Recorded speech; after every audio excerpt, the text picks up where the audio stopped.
విశ్వక్ సేన్ హీరోగా శైలేష్ కొల్లాను దర్శకత్వంలో వచ్చిన హిట్ మూవీ మంచి విజయాన్ని సొంతం చేసుకున్న నేపథ్యంలో వరుసగా ఫ్రాంచైజీ సినిమాలు చేయబోతున్నట్లు ప్రకటించారు. అన్నట్లుగానే ఇప్పటికే అడవిశేష్ హీరోగా హిట్ ఫ్రాంచైజీలో రెండో మూవీ కూడా హిట్ అవ్వడంతో మూడోది అంతకు మించి ఉండాలనే ఉద్దేశంతో నానిని దర్శకుడు శైలేష్ కొలను రంగంలోకి దించుతున్నట్లు ప్రకటించారు.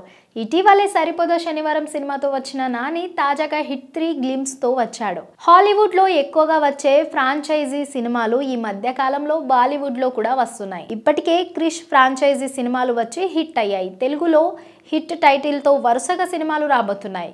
విశ్వక్ సేన్ హీరోగా హిట్ ఫస్ట్ కేస్ రూపొంది మంచి విజయాన్ని సొంతం చేసుకుంది. దాంతో ఏమాత్రం ఆలస్యం చేయకుండా హిట్ సెకండ్ కేస్ కూడా వచ్చేసింది. అడవిశేష్ హీరోగా నటించిన హిట్ 2 కూడా మంచి విజయాన్ని సొంతం చేసుకున్న నేపథ్యంలో మూడో హిట్ కోసం ప్రేక్షకులు ఆసక్తిగా ఎదురు చూస్తున్నారు.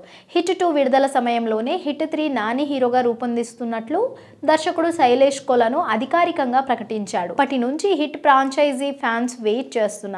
ఎట్టకేలకు హిట్ 3 కోసం అర్జున్ సర్కార్ గా నాని చార్జ్ తీసుకోబోతున్నట్లు అధికారికంగా ప్రకటన వచ్చింది. సోషల్ మీడియా ప్లాట్ఫామ్ ఎక్స్ ద్వారా నాని హిట్ 3 పోస్టర్ ను చేయడంతో పాటు గ్లిమ్స్ ను షేర్ చేశాడు. పోలీసుకు తక్కువ, క్రిమినల్స్ కు ఎక్కువ అంటూ అర్జున్ సర్కార్ చార్జ్ తీసుకున్నాడు. మే 1, 2025న రాబోతున్నాడు అంటూ ట్వీట్ చేశాడు. హీరోయిన్ ఇతర విషయాలను త్వరలో ప్రకటించే అవకాశాలు ఉన్నాయి. గ్లిమ్స్ లో నాని రోల్ ను రివీల్ చేశారు. బొలెరో వెహికల్ లో నాని వెళ్తూ ఉండగా అటుగా వెళ్లడం ప్రమాదం అని చెప్పినా అతడే పెద్ద ప్రమాదం, అలాంటి ప్రమాదాలు అతడిని ఏమీ చేయలేవు అనే హిందీ డైలాగ్ సినిమాలో నాని పాత్ర ఏంటో చెప్పకనే చెబుతుంది. అంతేకాకుండా రక్తంతో తడిసిన యూనిఫామ్ ను పక్కకు పెట్టిన నాని కారులో రక్తపు గొడ్డలిని పెట్టుకోవడం కూడా చూస్తూ ఉంటే సినిమాలో హీరో పాత్ర ఎంత వైల్డ్ గా ఉండబోతుందో అర్థమవుతుంది.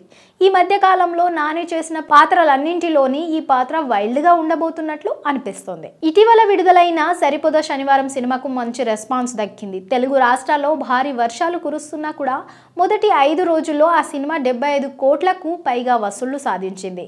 పరిస్థితులు అనుకూలించి ఉంటే ఖచ్చితంగా మొదటి వారంలో నాని 100 కోట్ల రూపాయలను దక్కించుకొని ఉండేవాడనేది బాక్సాఫీస్ వర్గాల అభిప్రాయం.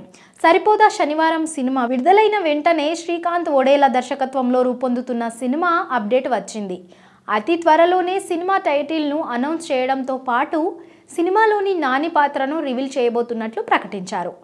దసరా తర్వాత నాని శ్రీకాంత్ ఒడేలా కాంబోలో రాబోతున్న సినిమా కావడంతో అంచనాలు భారీగా ఉన్నాయి. ఆ సినిమా తర్వాత ఎక్కువ గ్యాప్ లేకుండానే హిట్ 3తో వచ్చే వేసవిలో నాని ప్రేక్షకుల ముందుకు రాబోతున్నాడు. హిట్ జోష్ మీదున్న నాని ఈ 2 సినిమాలతో దాన్ని కంటిన్యూ చేస్తాడేమో చూడాలి.